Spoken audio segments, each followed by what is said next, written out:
السلام علیکم، میرا نام ہے احمد حسان اور welcome to my YouTube channel it's my observations. میری آج کی اس ویڈیو کا موضوع سورہ فاتحہ کے متعلق جو میری آبزرویشنس ہیں اسے بیان کرنا ہے۔ ہم سب جانتے ہیں کہ سورہ فاتحہ قرآن پاک کی سب سے پہلی صورت ہے اور یہ ایک مکمل دعا ہے۔ یہ واحد صورت ہے جو ایک مکمل دعا کے طور پر ہم نے پڑھتے ہیں۔ اس کی بنسبت قرآن پاک میں کوئی بھی دوسری صورت ایسی نہیں ہے جو مکمل دعا ہو۔ اگر کوئی دعا آئی بھی ہے قرآن پاک تو وہ صرف ایک آیت کے تحت آئی ہے، وہ کوئی دوسری صورت سورہ فاتحہ کے علاوہ نہیں ہے۔ اور اگر تو دعائیں آئی بھی ہیں ہمیں تو وہ حدیث کی صورت میں ہمیں آئی ہیں۔ ایک فضیلت جب سورہ فاتحہ کی یہ حاصل ہے اور دوسری فضیلت سورہ فاتحہ کی یہ حاصل ہے کہ یہ آسان ترین صورت ہے۔ اس سے ہر بچہ بآسانی یاد کر لیتا ہے اور سورہ فاتحہ ہی وہ واحد صورت ہے جسے اللہ پاک نے ہر نماز میں لازم قرار دے دیا گیا ہے کہ جب تک میں سورہ فاتحہ کو اپنی نماز میں نہیں شامل کروں گا، نہیں پڑھوں گا، تو میری تب تک نماز مکمل نہیں ہوگی، چاہے وہ کوئی بھی نماز ہو، چاہے وہ عیدین کی نماز ہو، چاہے نماز جمعہ، نماز فرض نماز ہو ہماری، میرا ہر نماز میں سورہ فاتحہ کو پڑھنا بہت لازمی ہے۔ لیکن کیا وجہ ہے کہ اس دعا کو اتنی زیادہ امپورٹنس حاصل ہے؟ کیا وجہ ہے اس دعا کو کہ یہ دعا اتنا زیادہ امپورٹنٹ ہے کہ اسے ہر نماز میں لازم کر دیا گیا ہے؟ اور افسوس کی بات یہ بھی ہے کہ ہم اس دعا کو وہ اہمیت دیتے ہی نہیں ہیں جو جس اہمیت کے ساتھ ہمیں اس دعا کو پڑھنا چاہیے نماز میں ہمیں۔ ہم جب بھی نماز پڑھتے ہیں تو ہماری نماز سوریٹو سے ایک جلد بازی کی نماز ہوتی ہے، جس میں ہمارا اگر 4 رکعت نماز ہے تو ہماری 4 سے 5 منٹ میں ہماری 4 رکعت نماز مکمل ہو جاتی ہے۔ ہماری نماز صرف ایک ڈیوٹی نماز ہوتی ہے جو ہم نے ڈیوٹی نبھا رہے ہیں، وہ بھی جلد بازی کی ڈیوٹی جس میں ہمارا کوئی دھیان ہی نہیں ہوتا۔ بعض اوقات میں نماز پڑھنے کے بعد سوچ رہا ہوتا ہوں کہ میں نے فاتحہ پڑھی کہ نہیں پڑھی ہوئی، کیا فائدہ ہے یار؟ دعا وہ ہے جو آپ کے اندر عاجزی پیدا کرے۔ دعا تو میں بیسیکلی اپنے رب سے کر رہا ہوں اور پیوریفیکشن سے کر رہا ہوں، اپنی دل کی گہرائیوں سے کر رہا ہوں کہ مجھے پتہ کہ میں اپنے رب سے کیا مانگ رہا ہوں۔ سورہ فاتحہ میں تو ہمیں پتہ ہی نہیں ہے ہم کیا مانگ رہے ہیں اپنے رب سے۔ جب مانگتے ہیں تو ہمارے اندر عاجزی آ جائے گی یار، مجھے پتہ کہ میں اپنے رب سے کیا کہہ رہا ہوں، کیا مانگ کر رہا ہوں۔ تو سورہ فاتحہ انسان میں عاجزی پیدا کرتی ہے، لیکن ہماری جلد بازی نماز میں پتہ ہی نہیں ہوتا ہم پڑھ کیا رہے ہیں۔ آج کی جو میری ویڈیو ہے وہ اسی متعلق ہے کہ جو میں نے آبزرو کیا ہے سورہ فاتحہ سے اب سے بیان کروں۔ اعوذ باللہ من الشیطان الرجیم، بسم اللہ الرحمن الرحیم۔ ہم جب بھی سورہ فاتحہ پڑھتے ہیں تو ہمیں معلوم ہوتا ہے کہ سورہ فاتحہ کی ہر آیت دوسری آیت سے کنیکٹ ہے، ریلیٹ کرتی ہے۔ یعنی کہ سورہ فاتحہ کی پہلی آیت الحمدللہ رب العالمین، اللہ پاک تمام تعریفیں اللہ ہی کے لیے ہیں۔ پھر دوسری آیت میں الرحمن الرحیم، اللہ رحمان بھی ہے، تو رحمان بھی ہے، تو کریم بھی ہے، تو رحیم بھی ہے۔ ہم اگر غور کریں تو میں نے پہلی آیت میں ہی کہہ دیا ہے کہ یا باری تعالیٰ تمام تعریفیں تیرے ہی لیے ہیں، تو مجھے اتنی کیا ضرورت پڑی ہوئی ہے کہ میں دوسری آیت میں اسپیسیفکلی 2 اللہ پاک کی صفات کو بیان کر رہا ہوں اسپیسیفکلی۔ کیونکہ اللہ چاہے تو اللہ مجھے غرق کر دے میرے گناہوں کی وجہ سے۔ میں آج زندہ ہوں تو اللہ کے رحمان ہونے کی وجہ سے زندہ ہوں۔ اللہ سورہ یاسین کی 44ویں آیت میں بیان کرتا ہے کہ اگر ہم چاہیں تو تمہیں غرق کر دیں، مگر یہ رحمت ہی ہے ہماری جو تمہیں زندگی جینے کا موقع دیتی ہے ایک وقت خاص تک۔ اللہ رحمان ہے تبھی میں زندہ ہوں، اللہ کا کرم ہے تو تبھی میں زندگی جی رہا ہوں، ورنہ میں کب کا گھر ہو چکا اپنے گناہوں کی وجہ سے۔ مجھے پتہ ہے میرے گناہ کیسے ہیں۔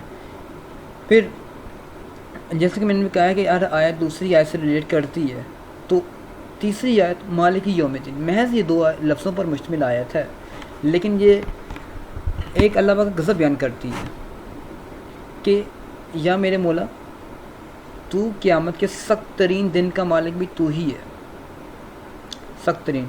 اور تو دنیا میں رحمان بھی ہے تو رحیم بھی ہے، تیری مہربانی، تو رحمان بھی ہے تو رحیم بھی ہے، جو تیرا مزاج دنیا میں تھا، میں اپنے رب سے دعا کر رہا ہوں جو یا بیٹا تو کیا دنیا میں تیرا مزاج میرے ساتھ رحمان کا تھا، تیری مہربانی قیامت کے روز بھی میرے ساتھ یہی مزاج رکھیں، کیونکہ مجھے پتا کہ سخت ترین دن میں میرے اعمال ایسے نہیں ہے کہ تو میرا حساب لے اور مجھے جنت مل جائے، ایسا مجھے پاسبل نظر نہیں آتا۔ تیرا کرم مجھے لازمی چاہیے اس دن بھی، تو تیری مہربانی جو تیرا مزاج دنیا میں تھا رحمان اور رحیم کا، تیری مہربانی قیامت کے روز بھی یہی مزاج میرے لیے اپنائی، تیری مہربانی، کیونکہ مجھے نظر آتا ہے کہ میرے لیے میں جنتیوں میں سے نہیں ہوں گا، میں اتنا گناہ گار ہوں۔ پھر اگلی چوتھی آیت میں یہ چوتھی آیت اتنی زیادہ پاورفل ہے کہ یہ ایک عام انسان کو مسلمان بنا دیتی ہے، یہ اتنی زیادہ امپورٹنٹ آیت ہے، ایک عام انسان کو ایک مسلمان بنا دیتی ہے۔ ایاک نعبد و ایاک نستعین، ایاک نعبد، میں تیری ہی عبادت کرتا ہوں، دیٹس مین میں عبادت، چونکہ ایک لفظ ہے لیکن یہ کافی کچھ بیان کرتا ہے۔ عبادت میں کہتا ہوں کہ یا بیٹا میں تیرا ہی احکامات کو مانتا ہوں، میں تیرے ہی احکامات پر عمل کرتا ہوں، تیرے ہی رسولوں کی پیروی کرتا ہوں، تیرے ہی رسولوں پر ایمان لاتا ہوں، تیرے نیک بندوں پہ ایمان لاتا ہوں، تیرے فرشتوں پہ ایمان لاتا ہوں، تیری الہامی کتابوں پہ ایمان لاتا ہوں، تیرے قیامت کے دن پہ ایمان لاتا ہوں۔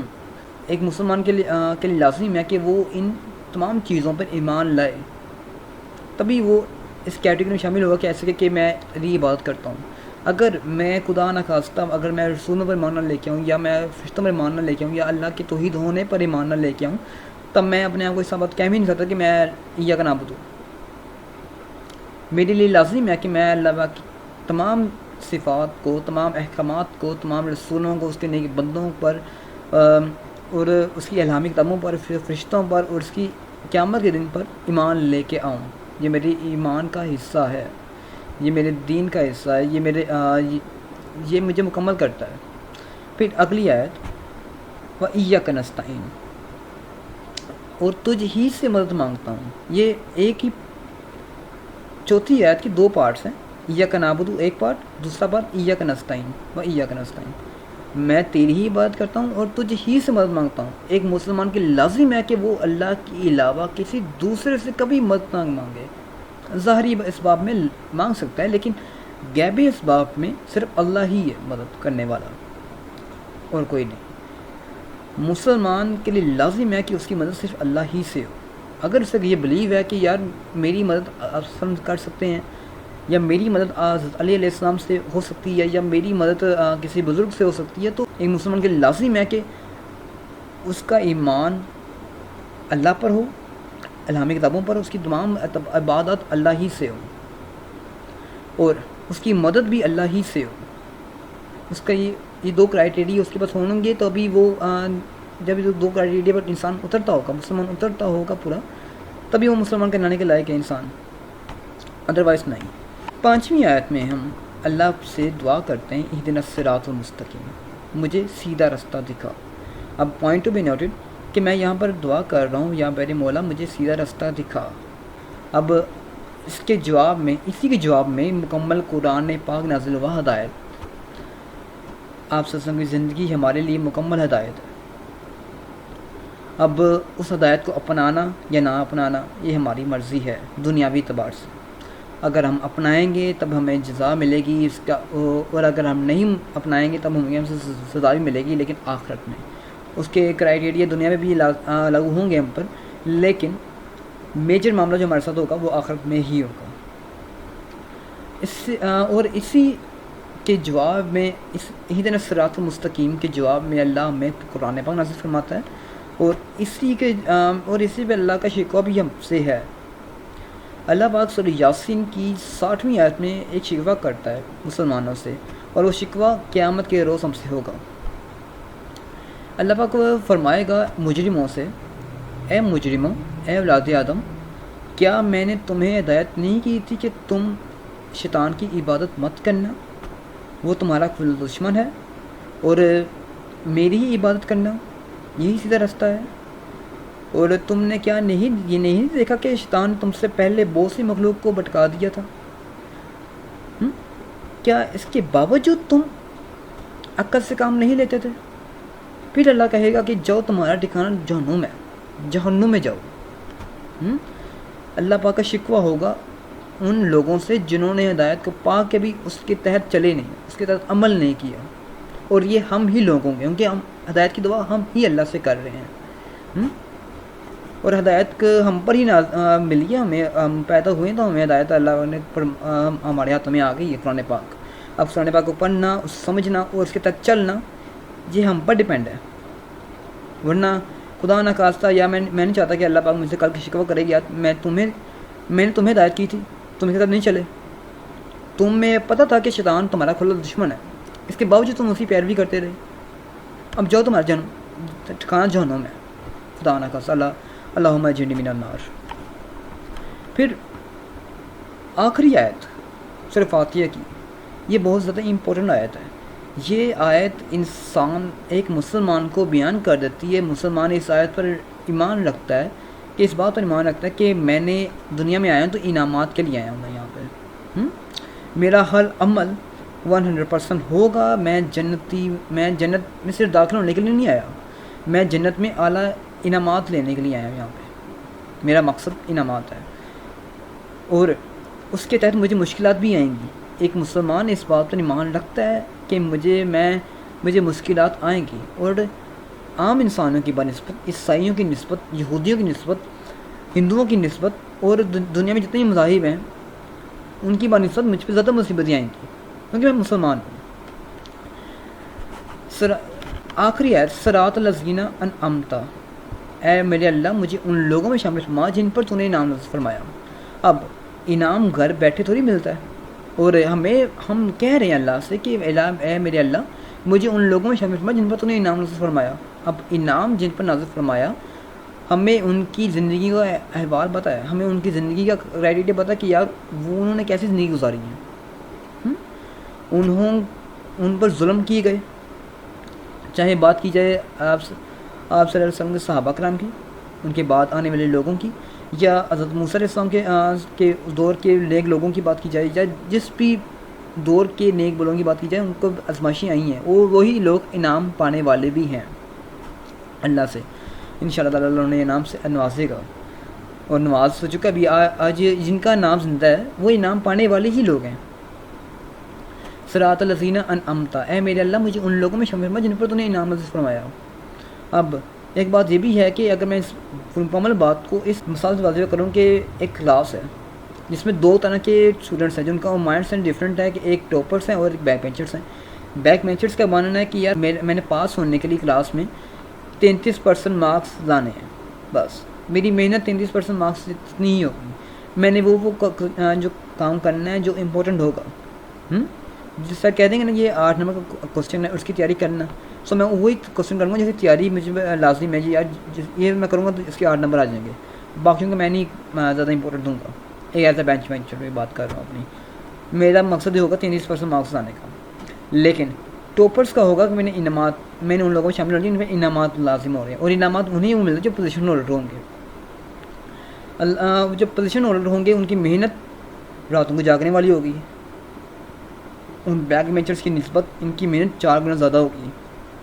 یہ ٹیچرس کا ہر ہوم ورک کریں گے، اپنے ریگولر ٹیسٹ میں ٹاپ کریں گے، ان کی کوشش ہوگی، ان کی محنت ہوگی کہ یار ہمارا ہر عمل پوزیشنس والا ہونا چاہیے، پوزیشن ہولڈر والا ہونا چاہیے، تبھی مجھ پر انعام نازل ہوگا. ایک مسلمان کی جو سوچ ہونی چاہیے وہ 33% مارکس کی نہیں ہونی چاہیے. اس کا ایمان نہیں ہونا چاہیے کہ میں بس جنت میں ہی داخل ہونا ہے. اس کا یہ ایمان ہونا چاہیے کہ میں نے جنت میں داخل ہونا ہے ان لوگوں کے ساتھ جن پر نام نازل ہو رہے ہیں، ان لوگوں سے نام نازل ہو رہے ہیں اور مجھ پہ بھی نام نازل ہو، میرا بھی نام زندہ رہے اینڈ تک، قیامت تک، کہ میں بھی مشکلات آئی اور میں بھی اللہ کا نیک بندہ رہا، میں اس مشکلات سے ڈٹا رہا، اپنا ثابت قدم رہا، اللہ پہ ایمان قائم رکھا میں نے، اور مجھ پر اللہ انعام نازل فرما رہا ہے. انشاءاللہ اللہ مجھے ہدایت عطا فرمائے، آمین ثم آمین. پھر ہم صراط الذین انعمت، یہ ایک پارٹ ہے، علیہم غیر المغضوب علیہم ولا الضالین، یہ دوسرا پارٹ ہے آخری آیت کا، چھٹی آیت کا. یعنی کہ میں اس کے بی پارٹ میں واضح کر دیتا ہوں کہ انعام نہ جن لوگوں پہ انعام فرمایا گیا ان کا کریکٹر کیسا تھا، ان کے کس اعمال کی جسم پر انعامات نازل ہوئے. اب بیسیکلی یہ تو دو لفظ بیان کیے گئے کہ وہ لوگ مطلوب نہیں ہوئے، بھٹکے نہیں ہیں، لیکن اگر میں واضح کروں تو وہ مطلوب ان کے نفس نے ان پر چیلنج چلی تھی، ان کے نفس نے ان کو غلط راہیں دکھائی تھی. اس کے باوجود وہ اپنے نفس کے تحت ڈٹے رہے، اپنے نفس کے خلاف جہاد بالنفس کیا، تبھی وہ ایمان پر قائم رہے. ایک مسلمان کے لیے لازم ہے کہ وہ اپنے نفس پر، اپنے نفس کی ناجائز خواہشوں پر پابندی لگائے، اپنے آپ کو اپنی نظروں میں حیا پیدا کرے، اپنی نظروں کو نمے جھکائے، اپنے عمل کو اتنا محتاطی سے گزارے جیسے وہ کسی برف کی پرت ہے اور اسے ڈر ہے کہ کہیں یہ پرت ٹوٹ نہ جائے. اسے نہیں پتا کہ یہ پرت کہاں نرم ہے اور کہاں سخت ہے، اور اس کا ہر قدم دن محتاطی کا ہوگا کہ آرام سے ہوگا کہ یار کہیں یہ پرت ٹوٹ نہ جائے، اور جو اس کا ہر قدم پکا قدم کو ہوگا کہ گریپ بنی رہے، مثلا کہ اس کا ہر قدم مضبوط ہوگا، اتنا محتاطی سے وہ چلے گا.